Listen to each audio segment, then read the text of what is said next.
A veces nosotros sufrimos en la vida porque tenemos el corazón duro, ¿sabes? Rendirnos, entregarnos, es tan difícil.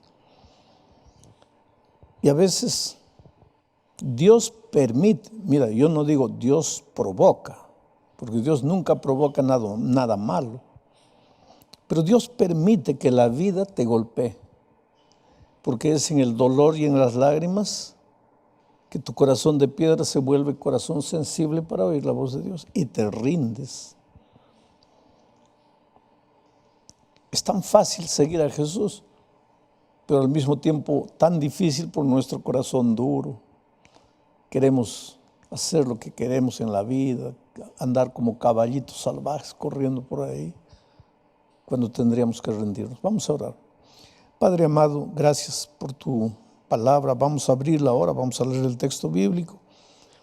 Y Señor, trabaja en el corazón de tanta gente que está en el valle de la decisión, aquí y en otros lugares. Gente que tiene que decidir, que tiene que entregarse, pero que todavía no lo ha hecho. Muéstrate soberano, todopoderoso en este momento y toca nuestro corazón. En el nombre de Jesús. Amén. El texto bíblico para hoy está en San Juan capítulo 11. Es una de las historias más conocidas del ministerio de Cristo. Es un milagro. Hemos visto esta semana cómo Dios hizo andar paralíticos, cómo Dios abrió el ojo de los ciegos, cómo Dios curó a una mujer enferma.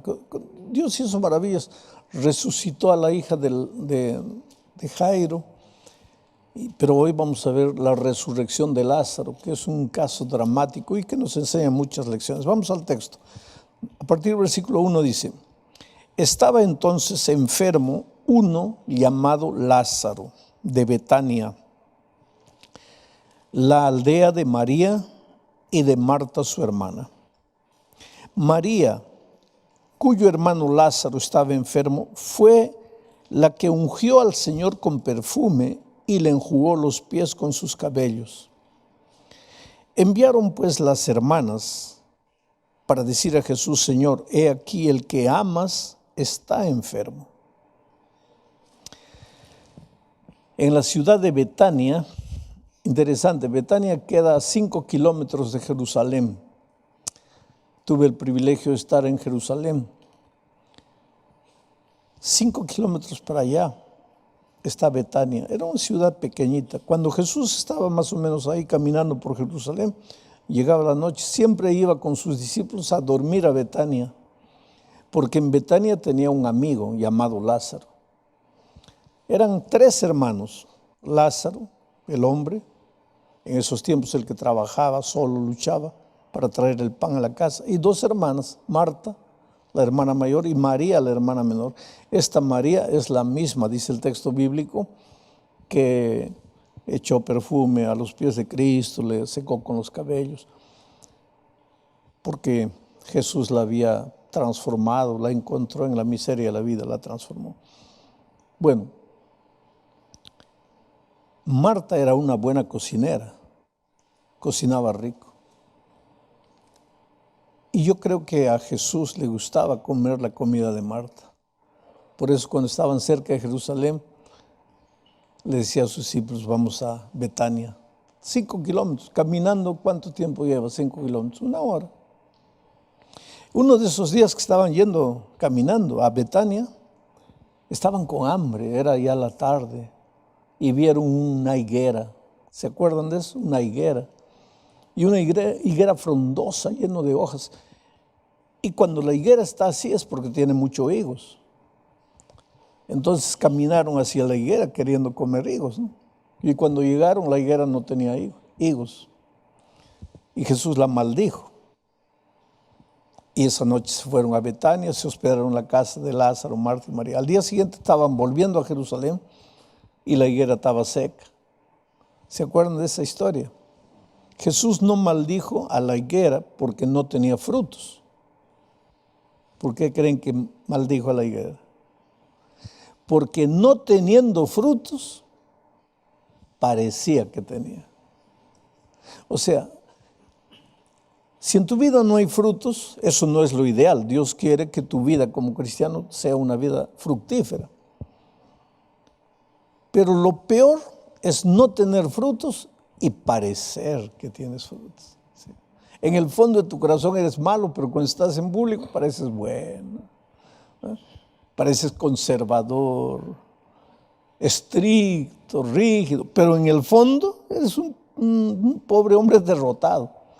Ahora, Jesús no queda triste porque eres derrotado, aunque eso no le gusta y Él te puede hacer victorioso. Lo que a Él lo deja triste es que el derrotado en público parezca el victorioso, ¿no? El ejemplo de todos cuando no es nada. Y la higuera es un ejemplo de eso. Bueno, un día se enfermó Lázaro y Marta y María, las hermanas, mandaron mensajeros a Jesús porque era amigo de Lázaro. Y los mensajeros llegaron diciendo: Lázaro, aquel a quien tú amas, está enfermo. Ahora mi pregunta es, ¿aquellas personas a quien Jesús ama también se enferman? Entonces, ¿para qué aceptamos a Jesús? Porque muchos creen que aceptamos a Jesús para ya no enfermarnos nunca más. Pero la historia bíblica nos muestra otra cosa. Mientras vivamos en este mundo de dolor, muchas veces, aunque amemos a Jesús, aunque Jesús nos ame, nos vamos a enfermar. Porque vivimos en un mundo de enfermedad, en un mundo de miseria. Es por eso, he repetido todos los días, tenemos que pedirle a Dios: Señor, ven, para que le coloques un punto final a la historia de pecado, y pues ya no haya dolor. Pero mientras vivamos en este mundo, el sol sale para los buenos, pero para los malos también. La lluvia cae para los buenos, pero para los malos también. Y si hay un incendio, se queman los buenos y los malos también. Pues eso es la ley de este mundo, de esta vida. Y ahora el Lázaro, el hombre a quien Jesús amaba, su amigo personal, estaba enfermo. Lo interesante es lo siguiente. El versículo 6 dice así: cuando oyó, pues, que estaba enfermo, su amigo Lázaro, ¿no?, se quedó 2 días más en el lugar donde estaba. Interesante. Los mensajeros llegan y dicen: Lázaro, tu amigo, está en agonía, está enfermo, ya va a morir. ¿Qué debería hacer Jesús si era amigo de Lázaro? En la lógica humana, ¿qué debería haber hecho? Pues debería ir corriendo, ¿no? Su amigo está muriendo. Pero el texto bíblico dice: no, se quedó 2 días. Ese es un misterio que lo vamos a explicar más adelante. Bueno, pasaron 2 días. Le dijo a sus discípulos: bueno, ahora ya vamos. Pero cuando llegan, Lázaro ya estaba muerto. La pregunta es: ¿por qué Jesús demoró? ¿Por qué Jesús no respondió en el momento? Yo podría forzar mucho el texto bíblico si dijera que esos mensajeros que fueron donde Jesús y le dijeron: Lázaro, el hombre a quien tú amas, está enfermo, que esos mensajeros podrían ser nuestras oraciones, que nosotros a veces le mandamos nuestros mensajeros a Dios, nuestras oraciones. Señor, necesito empleo, y Él no nos da. Señor, estoy enfermo, y Él no nos cura. Señor, te necesito en mi vida, y nada, parece que no aparece.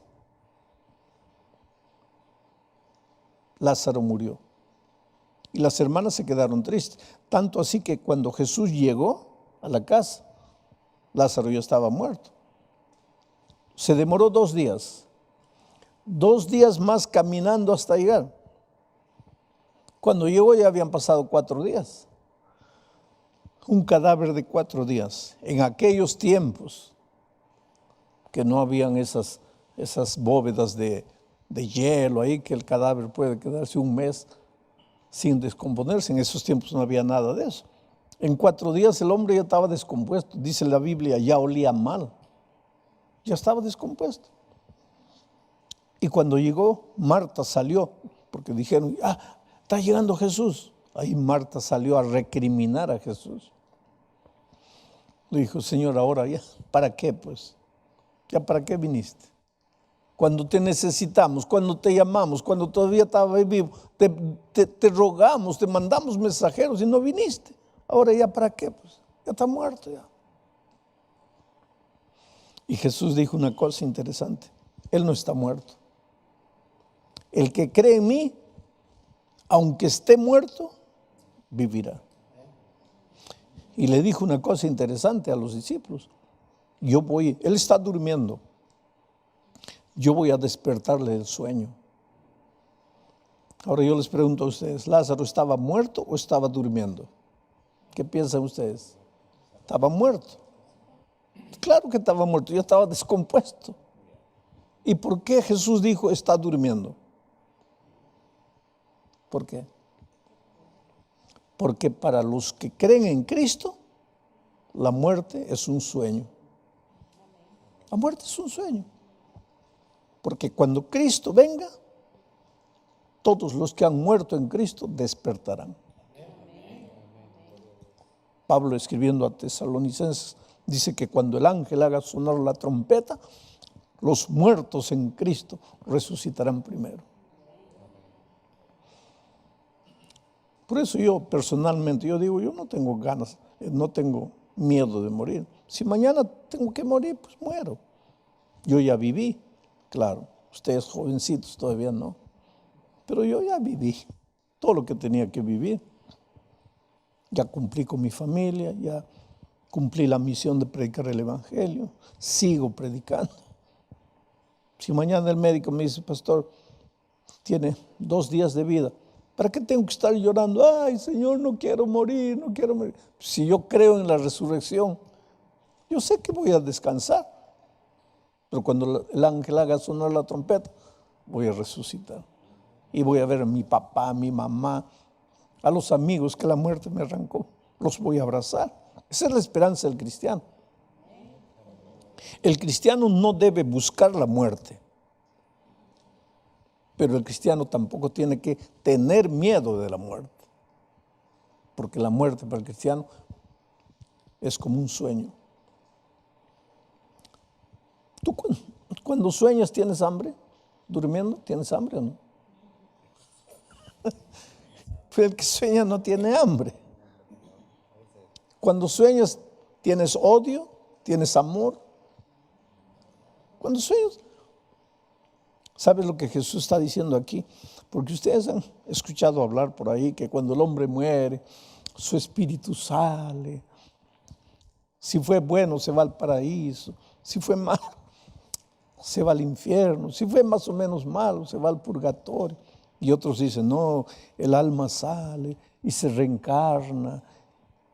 Y otros dicen, no, nosotros ya hemos vivido en otras vidas. Pero la Biblia dice todo diferente. Miren lo que la Biblia dice. Les voy a leer aquí en Eclesiastés capítulo 12, versículo 7. Miren, dice que cuando el hombre muere, su cuerpo vuelve al polvo y su espíritu, el soplo, vuelve a Dios que lo dio. Esto es interesante, porque ustedes saben que cuando Dios creó al hombre, hizo un hombre de barro, ¿no? Ahí estaba barro. El barro no tiene hambre, el barro no sueña, el barro no se mueve, el barro es barro. Pero entonces dice el relato de la creación que Dios sopló. Y cuando sopló, ese hombre de barro se levantó.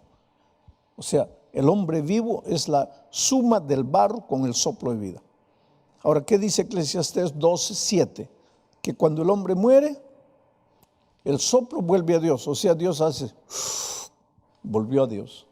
Y el cuerpo, pues lo llevamos al cementerio, lo enterramos. Y 50 años después abrimos el cajón, ¿qué vamos a encontrar? Polvo. Lo que la Biblia dice, el cuerpo vuelve al polvo de donde fue tomado y el soplo vuelve a Dios que lo dio. Entonces ya no tienen nada vagano, no tienen alma, no tienen espíritu, no tienen nada de eso. Eso no existe. Bíblicamente, el día que mueres, se acabó. Eso es lo que dice Eclesiastés 9, 5 y 6. Mira lo que dice. Porque los que vivimos, los que viven, nosotros estamos vivos, porque los que viven saben que vamos a morir, han de morir. ¿Ustedes saben que van a morir o no? ¿Ah? No sabemos cuándo, pero que vamos a morir, vamos a morir. Hay una estadística que no falla. De cada 100 hombres, los 100 mueren. No falla. Más tarde o más temprano mueren. Si hay algo concreto, es que vamos a morir. Entonces aquí dice Salomón, porque los que viven saben que han de morir, pero los muertos nada saben. Los muertos nada saben, ni tienen más paga, porque su memoria es puesta en olvido. También su amor, su odio, su envidia fenecieron ya, y nunca más tendrán parte de todo lo que se hace debajo del sol. Nunca más tendrán parte. O sea que tú podrías ir conmigo esta noche a la medianoche al cementerio. ¿Te animarías o no? No, tengo miedo. ¿Miedo de qué? De los muertos. Los muertos no te pueden hacer nada. Tú tienes que tener miedo de los vivos. Eso sí te pueden matar. Pero los muertos nada saben. Ya no tienen parte en esta tierra. Ya no tienen odio. Ya. Ahora tú me vas a decir, no, pero yo he visto ahí yo mismo tengo un amigo que su papá murió y había dejado mucho dinero, pero nadie, era de esos viejos antiguos que no creían en el banco, no confiaban en el banco, entonces escondía todo el dinero. Y murió de un infarto, no pensaba morir, murió. Y ahora los hijos sabían que el papá tenía mucho dinero, pero no sabían dónde estaba. Y uno de ellos se fue a una reunión de espiritismo y ahí comenzó. Y ahí apareció su papá, la figura de su padre. Y el hijo le preguntó, ¿dónde está el dinero? Y él le dijo, mira, está en tal lugar, ve, El hijo fue, encontró el dinero. Y ahora él dice, yo hablé con mi papá, con el espíritu de mi padre, y aquí está la prueba, aquí está el dinero. Él habló con alguien, pero no con el espíritu de su papá. Porque el día que su papá murió, pues ya el soplo volvió a Dios. ¿Y el cuerpo?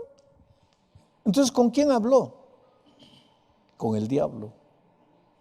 Porque el diablo se disfraza de espíritu de vivos para engañar a los seres humanos. Porque la Biblia dice que cuando el hombre muere, se acabó, ya no hay nada. Por eso Jesús le dijo a sus discípulos, no tengan miedo, voy a despertarlo.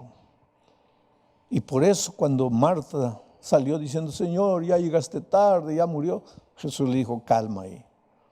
El que cree en mí no está muerto, va a vivir. Ahí llegó a la tumba de Lázaro. Y ahí vino la palabra de Dios. Bendita palabra de Dios.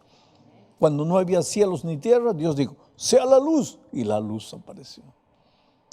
Aparezcan los animales aparecieron. La palabra creadora. Cuando Jesús estuvo en esta tierra, encontró a un paralítico. Levántate. Ahora llega a un cadáver. Cualquiera diría, Jesús está loco. ¿Qué está hablando con un muerto? Los muertos nada saben. Pero Jesús dijo, levántate, sal. Y el muerto se levantó. Ya estaba podrido. Ya estaba en estado de descomposición. Y sin embargo se levantó y salió. Porque hasta los... Y saben, yo escuché a un grande predicador una vez decir así. Jesús tuvo que decir, Lázaro, sal. Porque si no hubiera dicho Lázaro, si hubiera dicho, levántate, sal, todos los muertos del mundo se hubieran levantado. Entonces Jesús tuvo que decir, Lázaro, solo tú. Los otros se quedan durmiendo hasta la segunda venida. Lázaro, solo tú. Lázaro, sal. Y el muerto que estaba en estado de descomposición se levanta. para encontrarse con Jesús. ¿Sabes? La gran lección que yo encuentro aquí es que para Jesús no hay muerte. Para Jesús nada está muerto. No digas, mis sueños han muerto. No, no, no. Si tienes a Cristo, tus sueños no han muerto. Mi vida ya está acabada. No, si tienes a Cristo, tu vida no está acabada. Mi matrimonio ya no tiene vida. No, con Cristo todo tiene vida. Mi hijo está en las drogas, está perdido. No, con Cristo no. Yo he visto a Dios hacer maravillas, hacer milagros. Pero para eso tienes que creer. Creer. Y ya he repetido todos estos días. Creer no es mover la cabeza. Así cualquiera cree. Creer es acción. Dice que un equilibrista estaba queriendo pasar las cataratas del Niágara de un canto hasta el otro por una cuerda, y toda la gente fue para verlo. Y entonces él preguntó, ¿cuántos de ustedes creen que yo voy a llegar hasta el otro lado por la cuerda? Y nadie levantó la mano. Entonces el equilibrista se molestó y dijo, ¿y entonces para qué han venido? Para verme morir. ¿Cuántos creen que voy a pasar? Y ahí un viejito levantó la mano. Y dijo, muy bien. Entonces, si tú crees que voy a llegar allá, ven aquí, súbete a mi hombro y yo te voy a llevar. Ahí el viejito, no. Hay mucho cristiano que cree así. ¿Tú crees en Cristo? Amén. Pero eso no es creer. Santiago dice, ¿tú crees en Dios? Porque el otro día alguien me dice, pastor, ¿el diablo es ateo? No, el diablo no es ateo. Santiago dice que el diablo cree. Pues entonces, si yo creo y el diablo cree, estamos iguales. ¿Por qué que el diablo no se va a salvar si cree? Porque el creer del diablo es, amén, gloria a Dios, y ahí se queda. Pero el creer del cristiano, Marcos 16 dice, el que creyere y fuere bautizado. Para Marcos, el creer es ser bautizado. Pero hay mucha gente que dice, yo creo, pero no quieren bautizarse. El otro día alguien me dice, pero es que yo ya me bauticé cuando era bebito, tenía 6 meses, ya me he bautizado. Pues que la Biblia dice que para que una persona sea bautizada con el bautismo bíblico, tiene que tener 3 características tu bautismo. Antes de bautizarte tienes que creer. Segundo, antes de bautizarte tienes que aprender lo que la Biblia dice. Y tercero, antes de bautizarte tienes que arrepentirte. Ahora vamos a preguntar, ¿un bebito de 6 años de 6 meses puede creer? ¿Puede aprender lo que está escrito? ¿Puede arrepentirse? ¿De qué se va a arrepentir, pobrecito? Entonces, ¿cómo lo podemos bautizar? Y si tú fuiste bautizado con 6 meses, entonces no has sido bautizado. Tu bautismo no tiene las características de un bautismo verdadero. Tienes que bautizarte. Si crees en Jesucristo. Porque te digo una cosa, no hay nada que Jesús no pueda hacer en tu vida, pero tienes que creer. Y tienes que creer no con la cabeza, tienes que creer con todo tu ser, creer y ser bautizado. Otros dicen, no, pastor, pero yo ya fui bautizado por inmersión. Un día Pablo, eso está en Hechos 19, un día Pablo llegó a Efeso y vio gente que ya estaba bautizada por inmersión en el agua. Y le preguntó, ¿ustedes han escuchado hablar del Espíritu Santo? Ellos le dijeron, no. Y Pablo les dijo, ¿y cómo fueron bautizados? No, es que no nos enseñaron el Espíritu Santo. Entonces Pablo les explicó, y cuando terminó de explicarles, ellos se bautizaron. ¿Qué quiere decir eso? Que si, por ejemplo, tú ya te has bautizado por inmersión, pero sin un conocimiento completo de la palabra de Dios, cuando tú descubres las grandes verdades bíblicas que no sabías, pues tienes que bautizarte de nuevo. Arrepentíos y bautices en el nombre del Señor Jesucristo y serás salvo tú y tu casa. El bautismo es interesante porque en el bautismo tú eres sumergido y tu vida pasada se queda. Y cuando tú renaces, renace el hombre nuevo para una vida victoriosa. Alfonso, era un muchacho que nació aquí en Arizona. Sabes que una de las tragedias de la vida es que todos sabemos tener hijos y todos podemos tener hijos, pero pocos sabemos enseñar y educar a los hijos. La paternidad es una responsabilidad que Dios nos ha dado. El problema es que no hay una universidad donde enseñan cómo ser papá. Entonces tenemos hijos y no sabemos educarlos a veces. Y este muchacho, Alfonso, pequeñito en la vida, porque te digo una cosa, mira, nadie nace asesino, la vida lo hace. Nadie nace traficante de drogas, la vida lo hace. Nadie nace drogadicto, borracho, la vida lo hace. La vida es dura. Y cuando no hay una sólida base familiar, pues, este muchacho, Alfonso, con 9 años ya estaba bebiendo.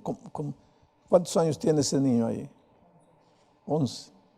Pues, Alfonso con 9 años ya estaba bebiendo, ya estaba fumando marihuana, ya estaba fumando, ya estaba perdido con 9 años. Vivía en un barrio peligroso. Aquí en Arizona, aquí en Phoenix, en la parte sur, donde hay guerras de gangues, una gangue pelea contra la otra. Con 15 años ya era un traficante, ya era un drogadicto, ya estaba perdido, acabado, destruido por la vida. En su bautismo, porque para entrar a la gangue hay que hacer un bautismo, lo hicieron a pelear con 4 ahí, casi lo reventaron a palos. Vida dura. Pobres muchachos, esos muchachos de la gangue buscan a Dios. No saben ni que buscan a Dios, pero no son felices. Pueden hasta tener dinero, porque el tráfico da de cierta manera dinero. Y el sueño de todos ellos es ser sicario, ser matador, porque cuanto más matas, parece que más hombre te sientes, más escalas. Y este muchacho también quería ser un sicario. La vida lo golpeó mucho, ¿sabes? Hasta que un día lo agarraron, lo llevaron a la prisión. Algunos meses después lo soltaron, continuó cometiendo delitos, lo agarraron, lo llevaron a la prisión. En una ocasión de esas, pues él no era feliz. Lo peor es eso. A veces estos muchachos malos, mucha gente rica, mucha gente, no, yo no necesito a Dios. ¿Para qué Dios? Dios es para los débiles. No, yo tengo, yo puedo. Pero en el fondo, cuando llega la noche, no eres feliz. Cuando llega la noche, eres un pobre ser humano desesperado. Yo conozco gente rica. Estaba predicando una vez en Río de Janeiro, en el Maracanãzinho, un estadio para unas 20,000 personas. Y alguien viene y me dice, mira quién está ahí en la primera fila. Y miro una de las famosas actrices de Brasil. Esa semana era capa de una revista famosa. Y durante la predicación lloraba y lloraba. Cuando terminé la predicación, ella fue atrás a hablar conmigo. Y me dice, pastor, yo tengo fama, yo tengo gloria, la gente me busca para tomar fotos, para dar autógrafos. Yo tengo a los hombres a mis pies, yo puedo tener el hombre que quiero, tengo dinero, tengo todo. Pero pastor, no soy feliz, soy una mujer vacía. Por favor, ore por mí. Le digo, ¿por qué tú no oras por tus necesidades? Y él dice, a mí no me puede escuchar Dios. ¿Por qué no? Porque soy basura, pastor. Yo no valgo para nada. ¿Cómo me puede escuchar Dios? Por eso, usted ore por mí. Dios te ama, querido. Y esa gente que dice, no necesito a Dios, en el fondo, sí lo necesita. Cuando llega la noche no saben a dónde correr, no saben dónde esconderse, no saben qué hacer. Y este muchacho, por más que decía, soy macho, soy hombre, soy matador, voy a matar. En el fondo era un pobre muchacho, triste, vacío, desesperado. Y llegó a la conclusión, yo necesito a Dios en mi vida. Y un día cayó de rodillas y le dijo, Dios mío, tú sabes que nuestra vida comienza cuando un día caemos de rodillas. y decimos, Señor, te seguiré. No es fácil. Seguir a Jesús no es fácil, querido, porque el diablo, cuando tú te comienzas a escapar de sus manos, ahí te comienza a meter problema y problema y problema para desanimarte. Y mientras vivamos en este mundo, pues vamos a tener dificultades, el pobre. Llegó a la conclusión, necesito de ti. El diablo hizo de todo para desanimar. Vinieron los otros muchachos, no, que no puedes hacerlo. Pero él necesitaba a Dios. Señor, te necesito. Pero ¿cómo son las cosas? Él estaba preso, le dieron permiso para salir con ese aparato aquí. Salía a trabajar, volvía a la prisión, salía a trabajar, volvía a la prisión. Y uno de esos días, cuando está volviendo, se encuentra con una muchacha que también estaba presa en la misma prisión y que también tenía eso, estaba saliendo, volviendo. Y se miran los dos de una vida turbia, ¿no? Se miran. Y pues Dios usa el instrumento llamado amor para transformar vidas. Y se enamoran. Y los dos están presos. Pero comienzan a hablar y se dan cuenta que los dos buscan a Jesús. Que los dos no están felices con la vida que viven. Que necesitan a Dios. Y los dos se arrodillan y los dos claman a Dios. Y como es Dios les abre las puertas, dejan la prisión definitivamente, se juntan unidos por el amor. Este muchacho está aquí sentado a mi lado y a su lado está Elena, cuya historia conté la otra noche. Y hoy día están ahí, bonitos, transformados por el poder de Dios. Él tenía un hijito de 5 años, ella tenía otros hijos. Hoy día los dos miran a sus hijos todos como si fueran de los dos, y los aman y crecen en Cristo y luchan y caminan. Ahora, yo me pregunto, ¿quién es Dios? Que te encuentra en la vida acabado, basura, perdido, y te transforma. Pero la vida de ellos comienza en el bautismo, cuando mueren al viejo hombre y nacen a un nuevo ser. Por eso la Biblia dice, hoy es el día de buena nueva. Y es por eso que hoy tienes que decirle a Jesús, Señor, yo te seguiré. A donde vayas te seguiré. Por donde quieras te seguiré. Aunque haya sombras, te seguiré. Porque cuando tú sigues a Jesús, Él te lleva a pastos verdes y aguas tranquilas. Pero muchas veces te hace pasar por el valle de la sombra y de la muerte. Pero allá al final hay pastos verdes y aguas tranquilas.